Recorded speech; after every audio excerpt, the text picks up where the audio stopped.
அனைத்துலக ஆன்மீக அன்பர்களுக்கு அடியேனின் வணக்கம்.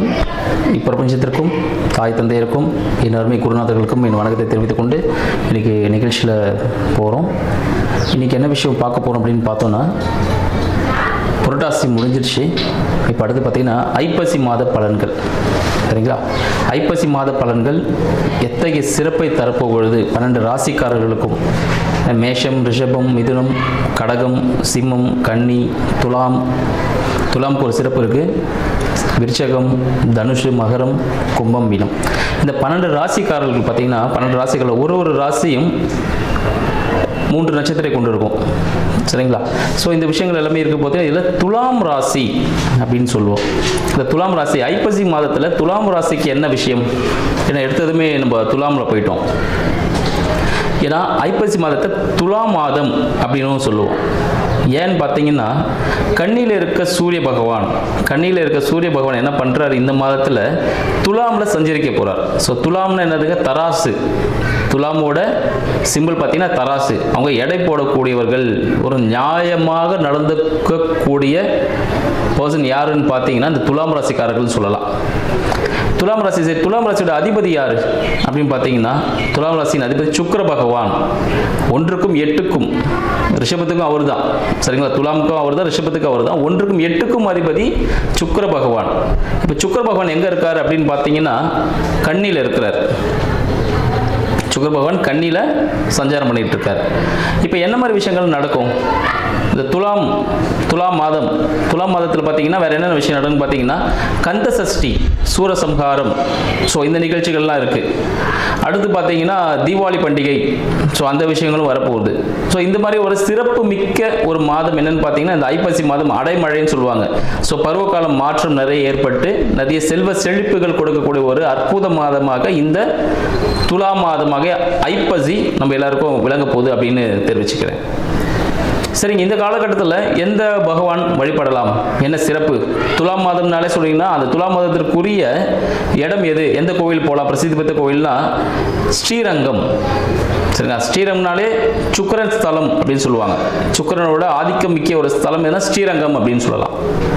இந்த துலாம் ராசிக்காரர்கள் துலாம் மாதத்தில் ஸ்ரீரங்கம் சயன கோல பெருமாள், சரிங்களா, சயன கோலத்தில் இருப்பார். அங்கே போய் பண்ணும்போது, அங்கே போய் பூஜிக்கும் போது என்ன நடக்கும்? செல்வ சௌபாக்கியங்கள் அனைத்துமே கிடைக்கக்கூடிய ஒரு அற்புத மாதமாக இந்த துலா மாதம் திகழ்கிறதுன்னு சொல்லலாம். இந்த துலாம் மாதத்தில் என்னென்ன பண்ணலாம், என்ன செய்யலாம், 12 ராசிக்காரர்களுக்கு என்ன விதமான ராசி பலன்கள் நடக்க போகுது, என்ன சாதகமான பலன்கள், கடந்த மாதத்தில் என்ன விதமான பாதக பலன்களை நீங்கள் அனுபவிச்சிருந்தீங்களோ அதுக்கு என்ன ஒரு பிராயச்சித்தம், ஒரு நல்ல பலன்கள் இந்த மாதத்தில் கிடைக்க போகுது அப்படின்ற விஷயங்களில் இப்போ நம்ம போகலாம். சிம்ம ராசி அன்பர்களுக்கு அடியனின் வணக்கம். சிம்ம ராசி அன்பர்களுக்கு இந்த துலாம் மாதமாக ஐப்பசி மாதம் எப்படி இருக்க போகுது? ஆல்ரெடி சிம்மராசி அன்பர்கள் பார்த்தீங்கன்னா அஷ்டம சனி அப்படின்னு சொல்லிட்டு நிறைய பேர் கஷ்டப்பட்டுட்டு இருக்கீங்க அப்படின்னு கேள்விப்பட்டேன். அது அஷ்டம சனி எல்லாருக்குமே நடக்குதா சிம்மராசிக்காரர்களுக்கு? ஸோ நிறைய விஷயங்கள் அவங்களுக்கு பாதகத்தை ஏற்படுது அப்படின்னு கேட்டிங்கன்னா இல்லை. நிறைய சிம்மராசிக்காரர்கள் அற்புதமான ஒரு வாழ்க்கையை தான் நடந்துட்டு இருக்காங்க. சிம்மராசிக்காரர்களுக்கு இந்த காலகட்டத்தில் பார்த்தீங்கன்னா திருமணமும் நடந்திருக்குன்னு சொல்லலாம். அதனால் அஷ்டம சனி சொல்லிட்டு பெருசாக பயப்பட வேண்டிய விஷயங்கள் எதுவுமே இல்லை. சிம்மராசிகளுக்கு ஒரு மிகப்பெரிய ஒரு ஆறுதலான விஷயமே இதுதான். ஏன்னு பார்த்தீங்கன்னா அவங்களுக்கு, சரிங்களா, சிம்ம ராசி அன்பர்களுக்கு இந்த ஐப்பசி மாதம் எப்படி ஒரு பாசிட்டிவாக இருக்க போதா அப்படின்னு விஷயத்தை இப்போ நம்ம பார்ப்போம். சிம்மத்தின் அதிபதியான சூரிய பகவான் துலாமில் இருக்கார். அதனால தான் அது துலாம் மாதம்னு சொல்லுவோம். அப்போ என்ன பண்ண போகிறாங்கன்னு பார்த்தீங்கன்னா, அவர் புதிய முயற்சிகளில் தங்கைகள் சார்ந்த விஷயங்களில் ஈடுபாடு கொண்டவராக இருக்க போறார் அப்படின்னு சொல்லலாம். அவங்க வாழ்க்கையில் ஒரு முன்னேற்றம் யாரால் ஏற்பட போகுது, தங்கைகள் முன்னேற்றம், சகோதரர்கள் முன்னேற்றம் யாரால் ஏற்பட போகுது அப்படின்னு பார்த்தீங்கன்னா இந்த சிம்ம ராசி அன்பர்களால் இருக்க போகுதுன்னு சொல்லலாம். இந்த சிம்மராசி அன்பர்களுக்கு யாருக்கெல்லாம் ஹெல்ப் பண்ண போறாங்க, என்ன விதமான விஷயங்கள் அவங்க அனுபவிக்க போறாங்க அப்படின்னு பார்த்தோம்னா, சிம்ம ராசியுடன் பார்த்தீங்கன்னா புத பகவான் இருக்கார். புதன் பார்த்தீங்கன்னா 2க்கும் 11க்கும் அதிபதி புதன் கூடவே இருக்கார். அப்ப என்ன ஆகும்னு பார்த்தீங்கன்னா வருமானம் இரட்டிப்பாகக்கூடிய ஒரு மாதமாக, புதிய முயற்சிகள் மூலமாக வருமானம் இரட்டிப்பாகக்கூடிய ஒரு மாதமாக இந்த ஐப்பசி மாதம் திகழப் போகுது. இந்த ஐப்பசி மாதத்தில் பார்த்தீங்கன்னா ஃபர்ஸ்ட் ஆஃப் முதல் 15 நாட்கள் மட்டுமே இந்த நிகழ்ச்சி ஏற்பட பொழுது, அடுத்த 15 தினங்கள், கடைசி 15 தினங்கள் சிம்மராசி அன்பர்களுக்கு வீடு வண்டி வாகனம் வாங்கக்கூடிய ஒரு அமைப்பு ஏற்பட பொழுது, தாயாரிடம் இருந்த கருத்து வேறுபாடுகள், சரிங்களா, தாயாரிடம் கருத்து வேறுபாடுகள் தீர்ந்து ஒன்று சேர்ந்து வாழக்கூடிய ஒரு இன்பகரமான வாழ்க்கை சூழ்நிலை ஏற்பட போகுதுன்னு சொல்லலாம். உங்களோட இஎன்டி சார்ந்த விஷயங்கள் ஏதாவது பிரச்சனைகள் இருந்துச்சுன்னா அது எல்லாமே இப்போ சால்வ் ஆக போகுது. உங்களோட தோள்பட்டை சார்ந்த விஷயங்கள், நரம்பு சார்ந்த விஷயங்கள் எல்லாமே பார்த்தீங்கன்னா உங்களுக்கு கிளியர் ஆக போகுதுன்னு சொல்லலாம். மூச்சுக்குழல் சார்ந்த விஷயங்கள், இந்த வீசிங் இஷ்யூலாம் இருக்கும் பாருங்க, அதெல்லாமே உங்களுக்கு அது விடுபட போறீங்க. அந்த மருந்து மாத்திரையிலிருந்து விடுபடக்கூடிய ஒரு அமைப்பு ஏற்படும் அப்படின்னு சொல்லலாம்.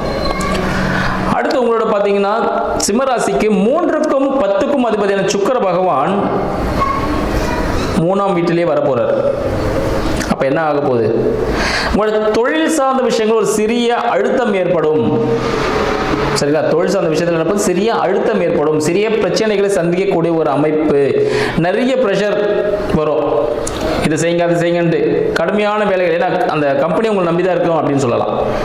நிறைய விஷயங்கள் உங்களை நம்பி ஒப்படைக்கக்கூடிய புதிய பொறுப்புகள் ஏற்படும். புதிய பொறுப்புகள் ஏற்கக்கூடிய ஒரு மாதமாக இந்த மாதம் சிம்மராசி அன்பர்களுக்கு திகழப்போகுதுன்னு சொல்லலாம். ஆன்மீகம் சார்ந்த விஷயங்களில் சிம்மராசி அன்பர்களுக்கு இந்த மாதம் அதிக ஈடுபாடு உடையவர்களாக இருப்பீர்கள். ஆன்மீகம் சார்ந்த விஷயங்கள் உங்களுக்கு அதிக ஈடுபாடு வரும். ஆல்ரெடி வந்திருக்கும், ஏன்னா அஷ்டம சனி வந்த போதே எல்லாருமே கடவுள் வழிபாடுல இறங்கியிருப்பீங்க, காப்பாத்துங்க ஐயா அப்படின்னு சொல்லிட்டு. ஆன்மீகம் சார்ந்த விஷயங்கள் அதிக ஈடுபாடுடன் இருக்கக்கூடியவர்களாக இந்த சிம்ம மாதம், சரிங்களா, சிம்மராசிக்காரர்களுக்கு இருக்க பொழுது அப்படின்னு சொல்லலாம். அடுத்து உங்களுக்கு 12இல் வரக்கூடிய குரு பகவான் சஞ்சாரமாக, 12இல் வரக்கூடிய குரு பகவான் 5க்கும் 8க்கும் அதிபதி, 5க்கும் 8க்கும் அதிபதி 12 வர போறார். அப்ப என்ன ஆக போகுது, குழந்தைகள் சார்ந்த விஷயங்கள், சரிங்களா, குழந்தைகள் சார்ந்த விஷயங்கள்ல உங்களுக்கு சிறிய விரயங்கள் ஏற்பட போகுது. மறைமுக வருமானம், வெளிநாடு மூலமாக, வெளிநாடு செல்வதன் மூலமாக, வெளியூர் செல்வதன் மூலமாக, மனதிற்கு பிடித்த இடத்திற்கு செல்வதன் மூலமாக மறைமுக வருமானம் வரக்கூடிய ஒரு மாதமாக இருக்க போகுது. மனம் சார்ந்த விஷயங்களில் பிரச்சனைகள், மன நோய் ஏற்படும், மன விரயம் ஏற்படும், மனத்தில் விரக்தி ஏற்படக்கூடிய ஒரு மாதமாகவும், உங்களோட உடன் பிறந்தவர்கள், சரிங்களா, நீங்கள் போட்ட கையெழுத்து, டாக்குமெண்டேஷன்ஸ், இது சம்பந்தப்பட்ட விஷயங்களால உங்களுக்கு மனம் ஒரு விரக்தி நிலையில் இருக்கக்கூடிய மாதமாகவும் இருக்கும். மன விரயம், இது எப்படிங்க நான் சரி பண்றது, இதுக்காக சொல்யூஷன்ஸ் இல்லையா, ஒரே பிரச்சனையாவே இருக்கு. ஓகே, சொல்யூஷன்ஸ் என்ன, ஆல்ரெடி சனீஸ்வரன் போட்டு எங்களை தாக்கிட்டு இருக்காரு, நீங்க வேற இதில் இப்படி பேசுறீங்களே அப்படின்னு இருக்கலாம். அப்ப சிம்மராசி அன்பர்கள் இதுல இருந்து தப்பிக்கிறதுக்கு என்ன வழி இருக்கு? 12ல் குரு போயிட்டார், வந்திருக்கார். 11 12 ஆல்ரெடி இருந்த லாபத்தெல்லாம் கரைச்சிட்டே இருந்தார். இப்ப 12ல் வந்திருக்கிறார். அப்ப என்ன ஆக போகுது, 12 விரயம், மனதுக்கு பிடித்த பொருட்கள் விரயமாகக்கூடிய ஒரு அமைப்பு. உங்களோட அடிவயிறு சம்பந்தப்பட்ட பிரச்சனைகள், வயிறு சார்ந்த பிரச்சனைகள், அடிவயிறு, இடுப்பு சார்ந்த பிரச்சனைகள், மறைமுகம் சார்ந்த பிரச்சனைகள், கோர்ட்டு கேஸ் ஏதாவது இருக்கு, இது எல்லாமே ஒரு சொல்யூஷன்ஸ் கிடைக்கும். விரயமாக போகுது, உங்களுக்கு எல்லாம் பாசிட்டிவான ஒரு ரிசல்ட் கிடைக்க போகுதுன்னு சொல்லலாம். எல்லாமே சொல்யூஷன்ஸ் கிடைச்சிட்டு மருந்தே கிடைக்காம இருக்க சில நோய்களுக்கெல்லாம், அதுக்கெல்லாம் உங்களுக்கு மருந்து கிடைக்கக்கூடிய ஒரு அமைப்பாக இருக்குன்னு சொல்லலாம். நீங்கள் தலைமறைவாக வாழக்கூடிய ஒரு மாதம் இந்த மாதம் சொல்லலாம். அதாவது சில இடத்துல அசிங்கப்பட நேரிடும், சரிங்களா. அப்படி இல்லைன்னா நீங்க ஒரு ஊரை விட்டு ஊர் மாறி இருக்கக்கூடிய தொழிலின் காரணமாகவும், இல்லை நீங்க சுற்றுலா போவதன் மூலமாகவும் பிறந்த இடத்தை விட்டு வேறு இடம் மாறக்கூடிய ஒரு மாதம் இந்த மாதம் நிகழும். இல்லை நீங்க தலைமறைவா இருக்கணும் அப்படின்னு ஒரு ஆப்ஷன் இருக்கு. ஸோ தலைமறைவான நான் ஓடி போகணுமா, ஓடி போகணும்னு அவசியம் இல்லை. நீங்கள் வேலை விதமாக நீங்கள் வெளியூர் வெளிநாடு போகும்பொழுது, கடல் சார்ந்த விஷயங்களில் ஈடுபடும் பொழுது நீங்கள் என்ன பண்ணலாம், இரவு தொழில், பகலில் இரவு நேரத்தில் செய்யக்கூடிய தொழில், ஐடி தொழிலாக இருக்கு பாருங்க, இரவு நேரத்தில் செய்யக்கூடிய ஒரு நைட் ஷிஃப்ட் வாங்கிட்டு ஒர்க் பண்ணீங்கன்னா நீங்கள் தான் டாப். அதில் டே ஷிஃப்ட் வாங்கி ஒர்க் பண்ணீங்கன்னா நீங்கள் தான் அதில் லாஸ்ட் பர்சனாக இருப்பீங்க, சரிங்களா. ஸோ எந்த விஷயத்தை எப்படி நம்ம பாசிட்டிவாக ஹேண்டில் பண்ணணும் அப்படின்னு பார்த்தீங்கன்னா உங்களுக்கு ரொம்ப சக்ஸஸ்ஃபுல்லான ஒரு அமைப்பை ஏற்படுத்தும். உங்களுக்கு 2க்கும் 11க்கும் அதிபதியான புத பகவான் உங்களுக்கு 4ல் போய் உட்கார போறார், 2க்கும் 11க்கும். ஸோ வருமானம், லாபம், 2ஆம் திருமணம், இதெல்லாமே நடக்குமா அப்படின்னு கேட்டீங்கன்னா கண்டிப்பாக நடக்கக்கூடிய அமைப்பு, பாசிட்டிவான ஒரு அமைப்பு இருக்கு. இந்த ஐப்பசி மாதம்.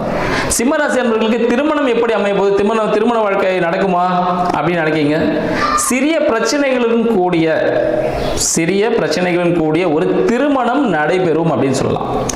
திருமணத்திற்கு வாழ்க்கை துணையை நீங்கள் யாராவது பார்த்துருக்கீங்க அப்படின்னா உடனே பார்த்தீங்கன்னா ஒரு 3 மாதத்துக்கு கல்யாணத்தை முடிச்சிடணும். அப்படி இல்லைன்னு பார்த்தீங்கன்னா அந்த கல்யாணம் தடைப்படக்கூடாத ஒரு வாய்ப்புகள் உண்டு. திருமண தடை ஏற்படும் அப்படின்னு சொல்லலாம். திருமணத்தில் எதிர்பார்ப்பு இருக்கக்கூடாது. எனக்கு தெரிஞ்சு எதிர்பார்ப்பு இல்லாமல் என்ன விஷயமா திருமணம் நடக்கணுமா திருமணம் மட்டும் நடத்திக்கணும். இது அதுன்னு பேசிட்டு காலம் கடத்திங்கன்னா 3 மாதத்துக்கு மேலே போகும்போது அந்த திருமணமே நடக்காமல் போயிடுறதுக்கான வாய்ப்புகள் உண்டு. ஒன்று சண்டை சச்சரவுடன் கூடிய திருமண வாழ்க்கை ஏற்படும். அப்படி இல்லைன்னு பார்த்தீங்கன்னா உங்கள் கூட வேலை செய்யக்கூடிய வேலை இங்கே இருக்கக்கூடிய ஒரு நபரே நீங்கள் திருமணம் செய்யக்கூடிய ஒரு அமைப்பு ஏற்படுறதுக்கான வாய்ப்புகள் உண்டு. உங்களுக்கு 2ஆம் திருமணம் ஏற்படுமா அப்படின்னு கேட்டிங்கன்னா 2ஆம் திருமணம் ஏற்படுறதுக்கான வாய்ப்புகள் இந்த காலகட்டத்தில் இல்லைன்னு சொல்லலாம். இல்லைன்னா ஒரு பிரச்சனைக்குரிய திருமணமாக இருக்கும், ரொம்ப பெரிய பிரச்சனை கொடுக்கும். அதனால் அந்த திருமணத்தை நீங்கள் தவிர்க்கிறது, இந்த மாதம் தவிர்ப்பது மிகவும் நல்ல விஷயங்கள் அப்படின்னு சொல்லலாம். அடுத்து பார்த்தீங்கன்னா உங்களுக்கு 4க்கும் 9க்கும் அதிபதியான செவ்வாய் பகவான் 4லே வரார். அப்போ என்ன நடக்க போகுது?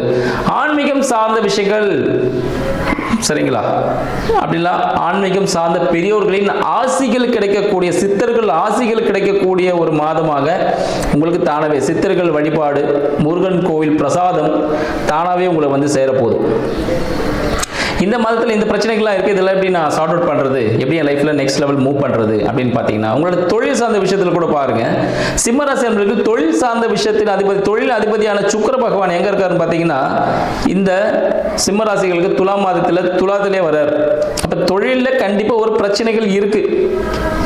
தொழில் சார்ந்த இடத்துல கடன் எங்கேயும் வாங்க வேண்டாம், வாங்கினா மாட்டிப்பீங்க, அதை அடைக்க முடியாது. ஒரு பிரச்சனை, ஒரு கம்யூனிகேஷன் இஷ்யூஸாக வந்துடும்.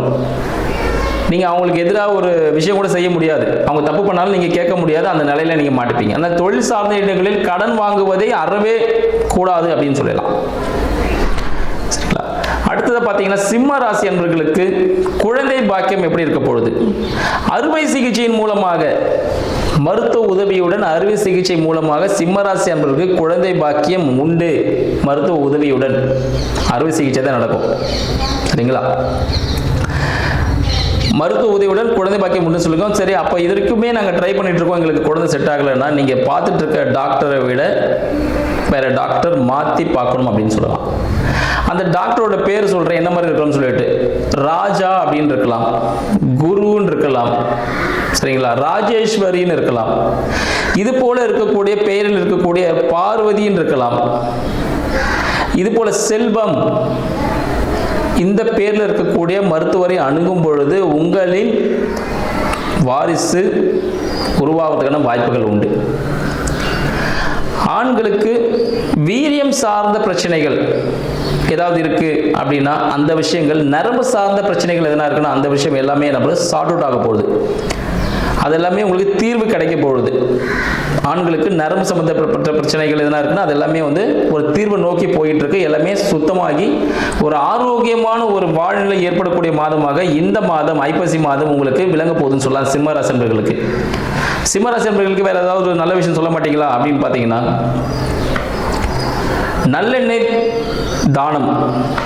நல்லெண்ணெய் தானம் செய்யுங்க. உங்கள் வண்டி வாகனம் இருந்தால் அப்பப்போ அதுக்கு சர்வீஸ் பண்ணி ஆயில் போட்டு மாற்றிக்கிட்டே இருங்க. இதுதான் மிகப்பெரிய ஒரு பரிகாரமாகவே உங்களுக்கு நான் சொல்கிறேன். இதை செய்வதன் மூலமாக மற்ற பிரச்சனையிலிருந்து ஈஸியாக நீங்கள் தவிர்த்துக்கிறது ரொம்ப நல்லது. ஆயில் சம்மந்தப்பட்ட விஷயம், எண்ணெய் சம்மந்தப்பட்ட விஷயங்கள் அறவே தவிர்த்துருங்க, குறைச்சிருங்க. சரிங்களா? அது அதிகமாக நீங்கள் சேர்த்துக்க வேண்டாம். ஆயில் சம்மந்தப்பட்ட விஷயத்தை அதிகமாக குறைக்கிறது நல்லது. இந்த பெட்டில் படுக்கிறத விட பாய் போட்டு படுத்தீங்கன்னா சனீஸ்வரன் ஒன்றுமே பண்ண மாட்டார். அதாவது நான் பெருசாக ஒருத்தர் ஆடிக்கிட்டே இருக்காருன்னா அவரை தான் அடக்கணும்னு நினைப்பாங்க. நான் ஆல்ரெடி அடங்கிட்டேன்னும் போது அவரே பார்ப்பார், சரி இவன் இப்படி இருக்கான், ஓகே இவனை விட்டுருவோம், இவனுக்கு ஏதாவது கொஞ்சம் கொடுத்துட்டு போகணும்னு போவார். அப்போ சிம்மராசி அன்பர்கள் பாயில் படுத்து உறங்குவதன் மூலமாக மிகப்பெரிய பிரச்சனைகள் தவிர்த்துக்கலாம். அவங்களுக்கு ஒரு மிகப்பெரிய ஒரு சொல்யூஷன்ஸ் கிடைக்கும். நான் தரையில் படுக்கிறேன்னு போயிடக்கூடாது, தரையில் அதுக்கு அடுத்தபடியாக படுக்கிறேன், பாய் போட்டு படுக்கணும். அதுதான் விஷயங்கள். தரையில் பாய் போட்டு படுப்பதன் மூலமாக நிறைய விஷயத்தை நீங்கள் சாதிக்கலாம். நிம்மதியான உறக்கம் வரும்னு சொல்லலாம். இல்லைன்னா சில பேருக்கு தூக்கமே வராது. நைட்டு படுத்தீங்கன்னா ஏதாவது ஒரு யோசனை ஓடிக்கிட்டே இருக்கும். ஏன்னா கடந்த கால நிகழ்ச்சிகளை போட்டு அசை போட்டு கொண்டே இருப்பீர்கள் இந்த காலகட்டத்தில். உங்களுக்கு மனதிற்கு பிடித்தமான விஷயங்கள் சிலது விரயமாகக்கூடிய வாய்ப்புகள், தொலைவதற்கான வாய்ப்புகளும் உண்டு. இல்லை உங்கள் குழந்தைகளுக்கு சிறிய அடிப்படுவதற்கான வாய்ப்பு உண்டு. கால் சம்பந்தப்பட்ட சில அடிப்பட வாய்ப்புகள் உண்டு. குழந்தைகளுக்கு வண்டி வாகனத்தில் சிறிய விபத்துகள் ஏற்பட வாய்ப்புகளும் உண்டு. எங்க வண்டி வாகன விபத்து எல்லாமே இப்படியே சொல்லிட்டே இருக்கீங்க சார், என்னதான் நான் பண்றது? நல்லெண்ணெய் தானம் செய்யுங்கள், பாயில் படுத்து உறங்குங்கள். வெளிநாடு வெளியூர் சென்றீங்கன்னா உங்களுக்கு லாபம் கிடைக்கும், தொழில் அமையும். வேலையே கிடைக்கலன்னா வெளியூர் வெளிநாடு போங்க, எக்ஸ்போர்ட் இம்போர்ட் பண்ணுங்க, ஒரு நல்ல லெவலுக்கு மூவ் ஆவீங்க. இது போல இன்னும் பல நிகழ்ச்சிகளில் உங்களை சந்திக்கிறேன். நன்றி, வணக்கம்.